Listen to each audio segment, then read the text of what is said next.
दोबारा से आपको बताती हूँ। आज का हमारा टॉपिक है निर्धनता। राज्यों में, अलग अलग राज्यों में निर्धनता किस प्रकार की है। तो हम प्रत्येक राज्य में निर्धनता एक समान नहीं है, यह सभी को पता है। हमारे बिहार, उड़ीसा, असम, त्रिपुरा, उत्तर प्रदेश में ये निर्धन राज्य है। कौन कौन से हैं? बिहार, उड़ीसा, असम, त्रिपुरा, उत्तर प्रदेश। ये गरीब राज्य है, बट बिहार और उड़ीसा सर्वाधिक निर्धन राज्य है। एक नंबर में क्वेश्चन आता है, सर्वाधिक निर्धन 2 राज्यों के नाम बताइए, तो आप कौन कौन से बताएंगे? बिहार और उड़ीसा सर्वाधिक निर्धन राज्य है। इनमें अभी भी निर्धनता एक गंभीर चुनौती बनी हुई है, एक समस्या है इन राज्यों में। अब हम प्रदेशों में चलते हैं, दूसरे राज्यों में भी हम चलते हैं। हम केरल देखें, हम जम्मू कश्मीर को देखें, केंद्र शासित प्रदेश भी है हमारे, हरियाणा, पंजाब,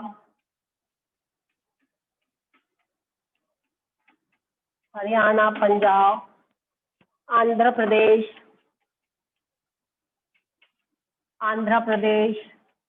तमिलनाडु, पश्चिम बंगाल। अब इन राज्यों का मैं बताती हूँ निर्धनता का क्या है। हालांकि 1970 से 1970 से निर्धनता में कमी आई है। क्यों आई निर्धनता में कमी? की लोग पढ़ने लिखने लगे, समझने लगे, घर का हर व्यक्ति पढ़ने लगा जाता। क्योंकि हमारे यहाँ निर्धनता में कमी किस वजह से आई है? क्योंकि साक्षरता दर बढ़ी है। जब लोग पढ़ने लगे हैं तो वो कमाने लगे हैं, तो उससे 1970 से निर्धनता में कमी आई है।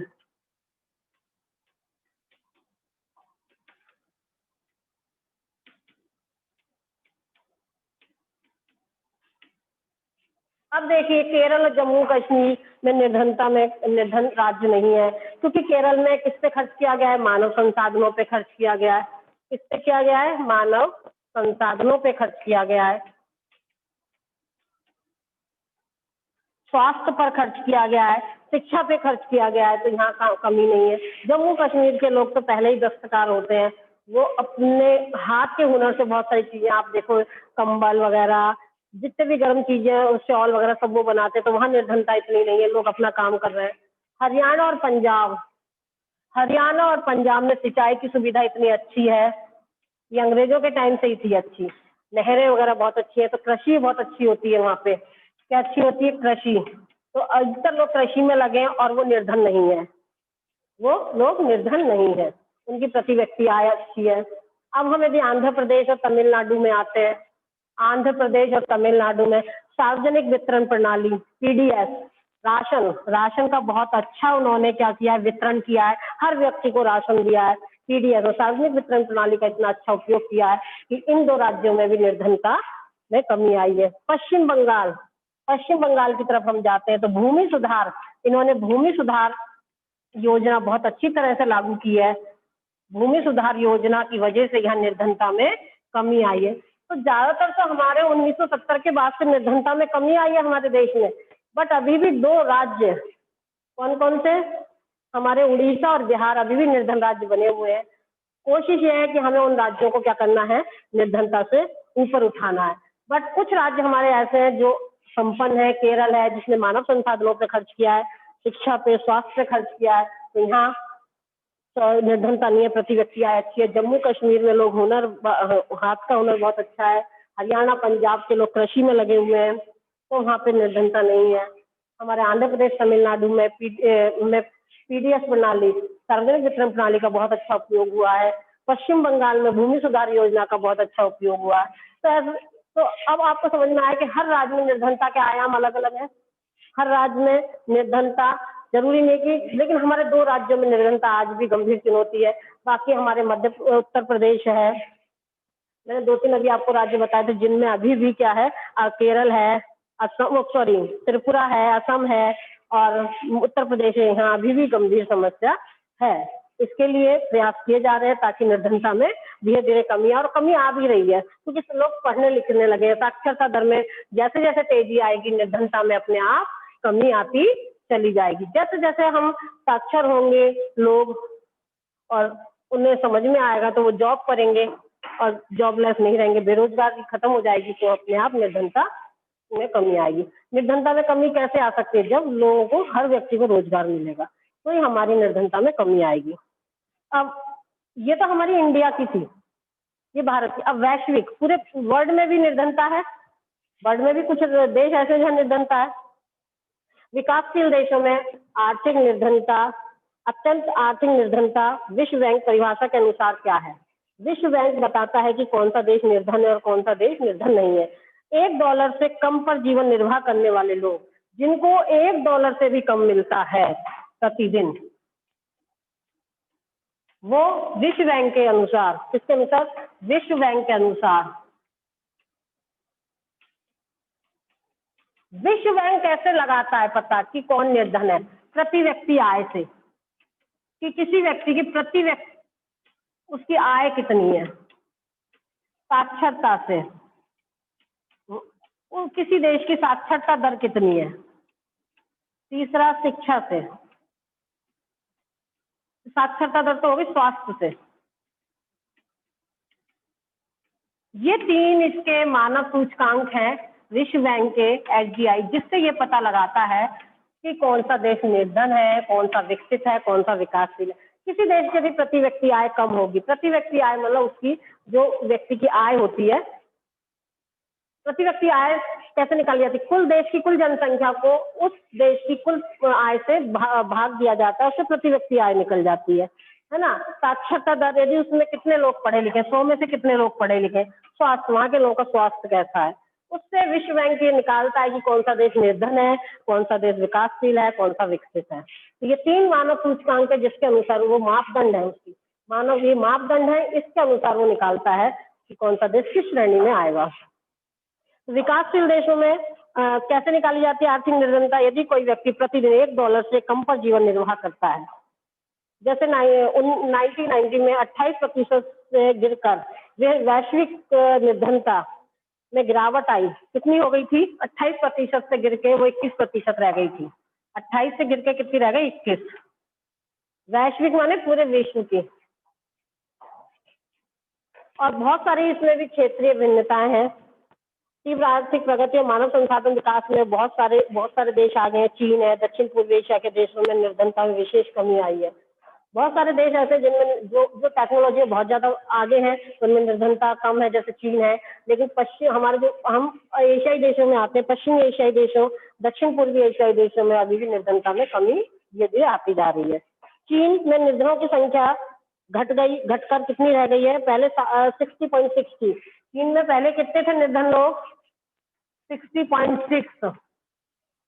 लेकिन चीन में टेक्नोलॉजी बहुत जल्दी से विकसित हुई, तो वहां गिरकर गिरावट कितनी हो गई है? पहले 100 में से 60 लोग गरीब थे, समझ रहे हैं? अब कितने रह गए? 21%। अब 100 में से सिर्फ 21% लोग क्या है वहाँ गरीब है। तो गिरावट क्यों आई? क्योंकि वहाँ शिक्षा पर व्यय किया गया, टेक्नोलॉजी पर व्यय किया गया, लोग काम में लग गए, इस वजह से। भारत, पाकिस्तान, श्रीलंका, ये हम दक्षिण पश्चिमी एशियाई देशों में रहते हैं। हम किसी देश में रहते हैं? दक्षिणी एशियाई देशों में। भारत, पाकिस्तान, श्रीलंका, नेपाल, बांग्लादेश, भूटान में निर्धनों की संख्या में गिरावट इतनी तीव्रता से नहीं हुई जितनी तीव्रता से निर्धनता में गिरावट कहाँ हुई? चीन में। यहाँ गिरावट में तीव्रता आई, बट हमारे देशों में जो मैंने नाम बताए, दक्षिण एशियाई देशों में गिरावट इतनी तेजी से नहीं हुई। हमारे यहाँ आज भी वो जो बांग्लादेश है, ये है नेपाल, भूटान, आज भी गरीब देश में माने जाते हैं। निर्धनों के प्रतिशत में गिरावट के बावजूद निर्धनों की संख्या में थोड़ी सी कमी आई है। 1981 में 47.5 करोड़ से घटकर ये कितनी रह गई? 42.8। हमारे देखो 47.1 से घटकर कितनी रह गई? 42.8। लेकिन ज्यादा गिरावट तो नहीं आई ना, ज्यादा गिरावट नहीं आई, जबकि उसमें देखो कितनी छलांग आई थी, 60% से लेके 21 पे आ गई थी। तो हर जगह निर्धन देश में, पूरे वर्ल्ड में निर्धन लोग, अलग अलग देश अलग अलग हिसाब से निर्धन है। जिनके पास अच्छे साधन है वो निर्धन की श्रेणी में नहीं आते हैं। अमेरिका कभी निर्धन की श्रेणी में नहीं आएगा। रूस, ये महाशक्तियां हैं, रूस, अमेरिका, ये क्या कभी आएंगी? ये निर्धनता की श्रेणी में नहीं आएंगी। बट हमारे जैसे देश, भारत है, बांग्लादेश है, भूटान है, पाकिस्तान है, ये सारे किसमें आते हैं? निर्धनता की श्रेणी में आते हैं। अब लेटिन अमेरिका में निर्धनता का अनुपात वही रहा, वहाँ निर्धन, वहाँ तो निर्धन कौन माना जाता है, मैंने कल भी बताया, जिसके पास कार नहीं है ना, वो क्या कहलाता है, निर्धन। अमेरिका में जिसके पास कार नहीं होती वो निर्धन कहलाता है, जबकि हमारे यहाँ आज भी कार रखना विलासिता की निशानी है। तो इस तरह से निर्धनता अलग अलग देशों में अलग अलग है। निर्धनता के कारण, किस वजह से निर्धनता हुई, ये मैंने पहले भी बताया था, लेकिन अब डिटेल में निर्धनता के क्या कारण हो सकते हैं।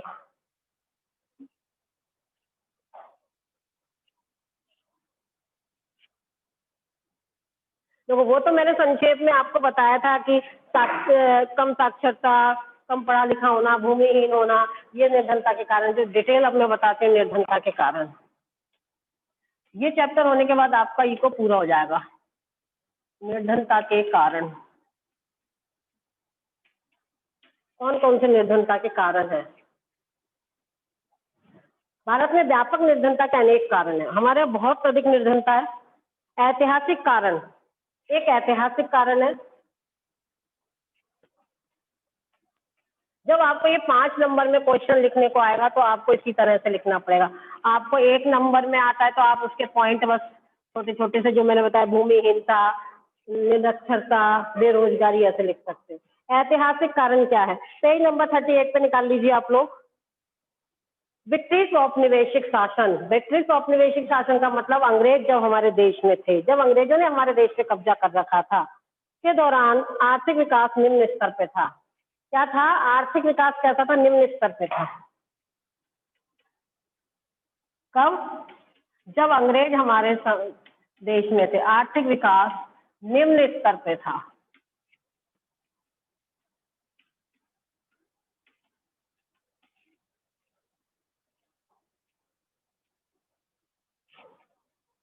क्योंकि औपनिवेशिक सरकार की नीतियों ने पारंपरिक हस्तशिल्पकार, जो हाथों से सामान बनाते थे, को नष्ट कर दिया और वस्त्र जैसे उद्योगों के विकास को प्रोत्साहित किया।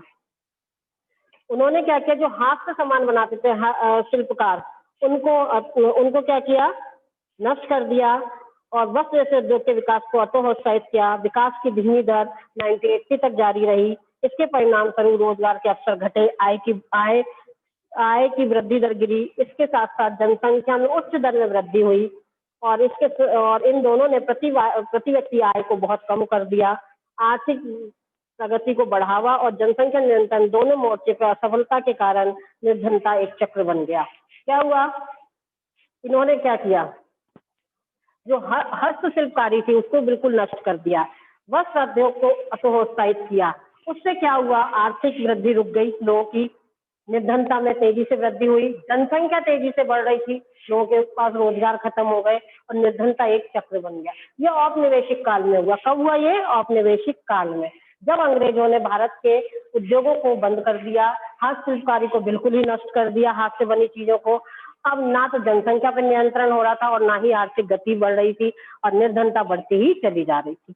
दूसरा कारण क्या था, सिंचाई और हरित क्रांति के प्रसार में सिंचाई और हरित क्रांति के प्रसार से कृषि क्षेत्र में रोजगार के अनेक अवसर सृजित हुए, लेकिन इनका प्रभाव भारत के कुछ ही भागों में रहा। हरित क्रांति आई 1960 में।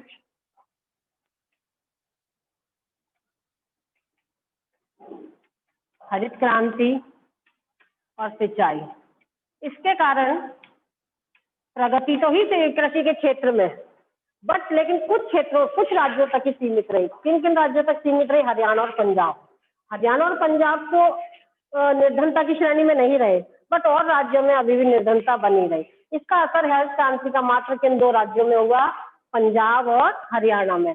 बट इतने सारे राज्य इससे अछूते रह गए और वहां अभी भी निर्धनता बनी रही। बस 2 राज्यों में इसका प्रभाव हुआ, पंजाब और हरियाणा में हरित क्रांति का सबसे ज्यादा असर हुआ। सार्वजनिक और निजी दोनों क्षेत्रों ने कुछ रोजगार उपलब्ध कराए। सार्वजनिक क्या होते हैं, सरकारी। सार्वजनिक क्षेत्र क्या होते हैं बच्चों, जो सरकार के द्वारा उद्यम लगाए जाते हैं, जो सरकार के द्वारा उद्योग लगाए जाते हैं उन्हें हम सरकारी कहते हैं। और निजी, जो निजी व्यक्ति लगाता है, जैसे अंबानी है, वो कोई उद्योग लगाए, या टाटा वाला कोई उद्योग लगाए, तो ये निजी कहलाते हैं। या हम अपना कोई उद्योग लगाए तो ये क्या कहलाते हैं, तो निजी उद्योग कहलाते हैं। तो इन पर क्या हुआ, रोजगार उपलब्ध तो कराए, लेकिन ये रोजगार तलाश करने वाले लोगों के लिए पर्याप्त नहीं हो सके। रोजगार उपलब्ध कराए गए निजी और सार्वजनिक दोनों क्षेत्रों में, बट वो इतने अधिक नहीं थे कि सभी लोगों को रोजगार मिल सके, इतने पर्याप्त नहीं हो पाए लोगों के लिए कि वो सब लोगों को रोजगार दे पाए। नौकरी पाने में असफल लोग क्या करने लगे, रिक्शा चलाने लगे, गृह निर्माण करने लगे, घरेलू नौकर बन गए, लेकिन उससे आय तो इतनी अधिक नहीं हो रही थी, अपना घर चलाना मुश्किल था, आय कम थी, लोग फिर भी काम कर रहे थे और उससे क्या हुआ, अनियमित, और काम भी क्या था, अनियमित था, डेली काम नहीं मिलता था, रेगुलर काम नहीं था और वेतन कितने कम थे, वेतन कम थे, लोग महंगे मकानों में नहीं रह सकते थे, किराए पे रहना पड़ रहा था, शहरों से बाहर झुग्गियों में रहने लगे। निर्धनता की समस्या मुख्य रूप से ग्रामीण जगह ज्यादा थी, नगरीय क्षेत्रों में भी ये दिखाई देने लगी। पहले तो ग्रामीण क्षेत्रों में ही दिखाई देती थी, बट अब कहाँ दिखाई देने लगी, ये शहरों में भी दिखाई देने लगी। क्यों दिखाई देने लगी कि निजी और सार्वजनिक क्षेत्र लगाए गए, में इंडस्ट्री लगाई गई, बट इतने लोग बेरोजगार थे कि सभी को रोजगार दे पाना बड़ा मुश्किल था।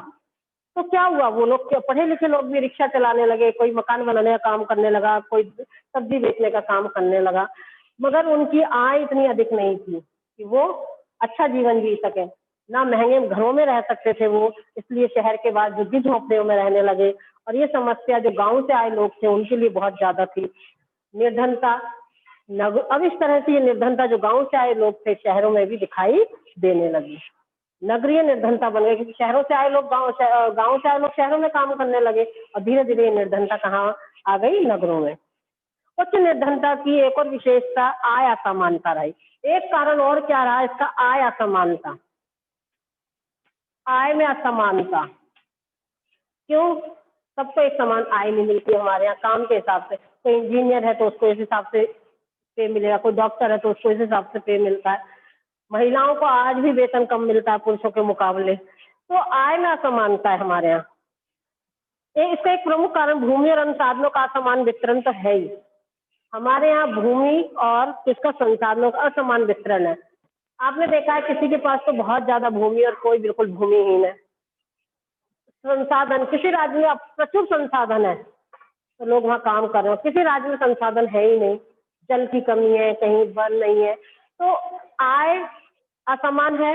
उसका कारण है लोगों के पास भूमि सभी के पास नहीं है, संसाधन प्रचुर मात्रा में हर राज्य में नहीं है और इसके अनेक नीतियों के बावजूद हम किसी सार्थक ढंग से इससे निपट नहीं पाए, किससे, निर्धनता से। और ग्रामीण क्षेत्रों में परिसंपत्ति के पुनर्वितरण पर भूमि सुधार जैसी नीतियां राज्य सरकारों ने प्रभावी ढंग से कार्यान्वित नहीं की। भूमि सुधार हमारे देश में बहुत अच्छी तरह से नहीं हुए जिससे लोगों को लाभ मिल पाता, क्योंकि भूमि संसाधनों की कमी निर्धनता का एक प्रमुख कारण रही। भूमि संसाधनों की कमी, भूमि सुधार जैसी योजना हमारे देश में बहुत अच्छी तरह से लागू नहीं हुई। और इसके कारण क्या हुआ, निर्धनों का जीवन सुधर सकता था यदि भूमि सुधार योजना अच्छी तरह से लागू होती, बट अभी धीरे धीरे हो रहा है, निर्धनता में कमी आ रही है बहुत सारे। और हमारे यहाँ क्या है, सामाजिक, सांस्कृतिक और आर्थिक कारक भी निर्धनता के लिए उत्तरदायी है। कौन कौन से, सामाजिक, आर्थिक और सांस्कृतिक। होता क्या है, बहुत अति निर्धन सहित भारत में लोग सामाजिक दायित्व में बहुत ज्यादा लगे रहते हैं। अनुष्ठानों में किसी के यहाँ किसी की डेथ हो जाती है तो उसका भोजन किया जाता है, जबकि नहीं है पैसा तो मत करिए, लेकिन नहीं, समाज क्या कहेगा, लोग करते हैं। शादी में इतना खर्च करते हैं, क्या कर्जा लेके करें कि लोग क्या कहेंगे। तो हमारे बहुत सारे ऐसे अनुष्ठान होते हैं कि उनमें बहुत ज्यादा पैसा खर्च होता है और छोटे किसानों को बीज, उर्वरक, कीटनाशकों जैसे आघात खरीदने की धनराशि की जरूरत होती है, लेकिन निर्धन कठिनाइयों में कोई बचत ही नहीं कर पाते। इनके लिए वे कर्ज लेते हैं, भुगतान नहीं करने के कारण ऋणग्रस्त हो जाते हैं और ये भी एक निर्धनता का कारण बन जाती है। तो सामाजिक, आर्थिक और सांस्कृतिक कारण भी हमारे देश में निर्धनता में एक प्रमुख भूमिका निभाते हैं, क्योंकि हम लोग बहुत सारे काम ऐसे करते हैं, हमें लगता है हमारा समाज क्या कहेगा, हमारे ये संस्कार है, हमें ये करना ही पड़ेगा, चाहे हम पे पैसा हो ना हो, हम कर्जा लेके भी उस काम को करते हैं और धीरे धीरे वो कर्जा हम चुका नहीं पाते तो हम ऋण के जाल में फंसते चले जाते हैं और निर्धन हो जाते हैं। अब कैसे हम इनको दूर कर सकते हैं? पहले तो हमने क्या बताया था कि निर्धनता के कारण ऐतिहासिक कारण थे। जब अंग्रेज आए उन्होंने हस्तशिल्पकारी और वस्त्र उद्योग को अतोत्साहित कर दिया, फिर निर्धनता बढ़ी, व्यक्तियों के पास खाने को नहीं बड़ा, बेरोजगारी बढ़ती चली गई। हमारे हरित क्रांति आई, सिंचाई अच्छी हुई, लेकिन कुछ ही राज्यों में इसको लाभ मिला। तो धीरे धीरे बस पंजाब और हरियाणा में निर्धनता थोड़ी कम हुई, बाकी राज्य अभी भी निर्धनता से ग्रस्त हैं। आर्थिक सामाजिक कारण भी हमारे निर्धनता के मुख्य वो है। भूमि सुधार योजना हमारे यहाँ अच्छी तरह से लागू नहीं हो पाई, ये भी किसके कारण है? निर्धनता के कारण है। तो बहुत सारे लोग रोजगार हमारे यहाँ पर्याप्त नहीं मिल पाए लोगों को, इस कारण भी हमारे निर्धनता एक प्रमुख कारण रहा, क्योंकि रोजगार कम थे और बेरोजगारी ज्यादा थी।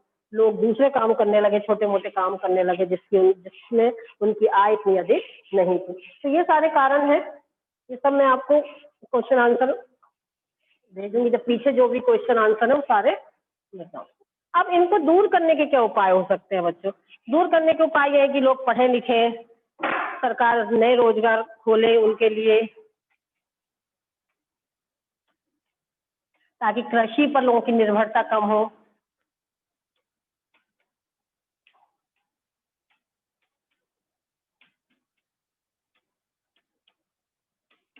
निर्धनता दूर करने के उपाय, निर्धनता दूर करने के उपाय क्या क्या हो सकते हैं? बहुत सारी नीतियां सरकार के द्वारा चलाई जा रही हैं कि ताकि निर्धनता कम हो। ऐसी योजनाएं जो प्रत्यक्ष या अप्रत्यक्ष रूप से निर्धनता को कम कर सकती हैं। एक है राष्ट्रीय ग्रामीण रोजगार योजना। राष्ट्रीय ग्रामीण रोजगार योजना कौन सी है? राष्ट्रीय ग्रामीण रोजगार योजना। मैं आपको बताती हूँ, पेज नंबर 38 पर यह राष्ट्रीय ग्रामीण, ये सरकार के द्वारा चलाई जा रही है ताकि थोड़ी निर्धनता कम हो। राष्ट्रीय ग्रामीण रोजगार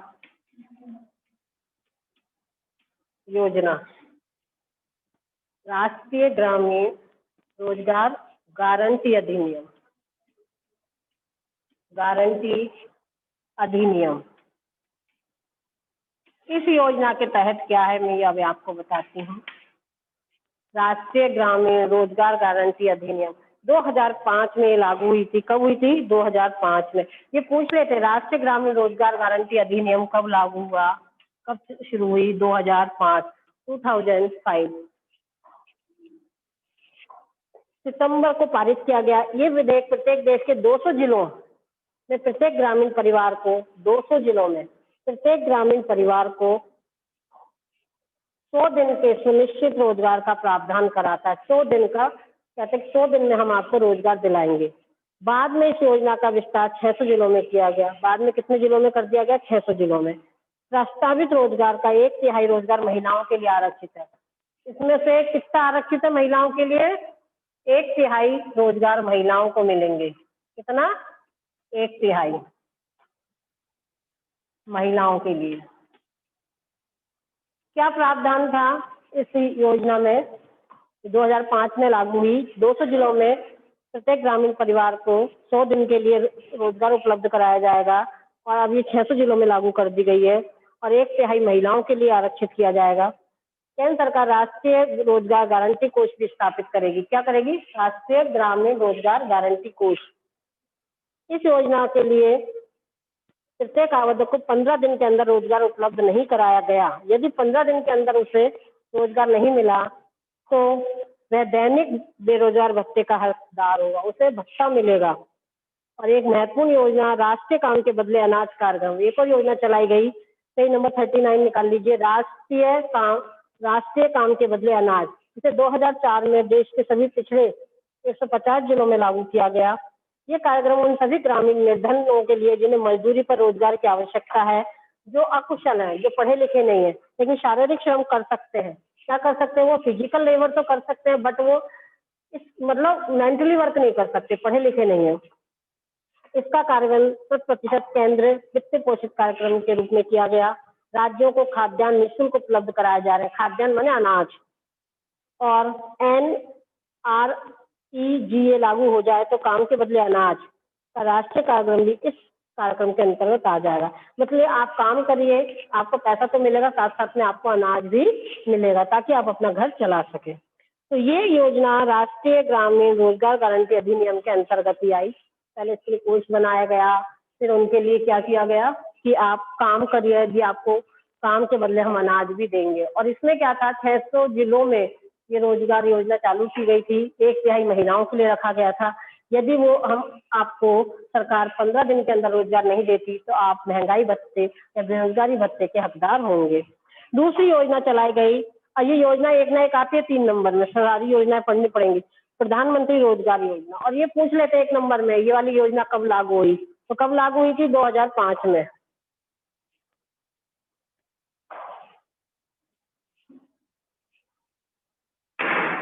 दूसरी योजना है प्रधानमंत्री रोजगार योजना। जैसा इसका नाम है प्रधानमंत्री, प्रधानमंत्री के द्वारा शुरू की गई प्रधानमंत्री रोजगार योजना। प्रधानमंत्री रोजगार योजना। प्रधानमंत्री रोजगार योजना के अंतर्गत क्या था? एक ये जिसमें ये 1993 में लागू की गई। कब की गई बच्चों? इनको लिख लो, कब कौन सी लागू हुई? 1993। इसमें ग्रामीण क्षेत्र और छोटे शहरों में शिक्षित बेरोजगार युवाओं के लिए रोजगार सृजित किए गए। ग्रामीण क्षेत्रों और शिक्षित बेरोजगार युवाओं के लिए शहरों में क्या किए गए? रोजगार सृजित किए गए।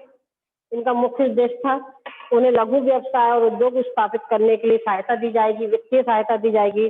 ग्रामीण रोजगार सृजन कार्यक्रम का आरंभ 1995 में किया गया। इसका उद्देश्य था ग्रामीण क्षेत्रों और छोटे शहरों में रोजगार के अवसर सृजित करना। 10वीं पंचवर्षीय योजना में इस कार्यक्रम के अंतर्गत 25 लाख नए रोजगार उपलब्ध कराने का लक्ष्य रखा गया। तो क्या था ये योजना? क्या थी? प्रधानमंत्री रोजगार योजना। तो जितने भी ग्रामीण क्षेत्रों में बेरोजगार लोग हैं और शहरी क्षेत्रों में जितने बेरोजगार लोग हैं उनको अब क्या रोजगार सृजित करेगी? क्या करेगी सरकार? रोजगार। उनके लिए छोटे मोटे व्यवसाय खोलेगी उद्योग, ताकि वो उसमें काम कर सके और अपनी निर्धनता को कम कर सके। ये सरकार के द्वारा था कि उन्हें, और रोजगार खोलने के लिए उन्हें यदि वो कोई व्यवसाय करना चाहते तो उसके लिए सरकार उन्हें वित्तीय सहायता भी देगी।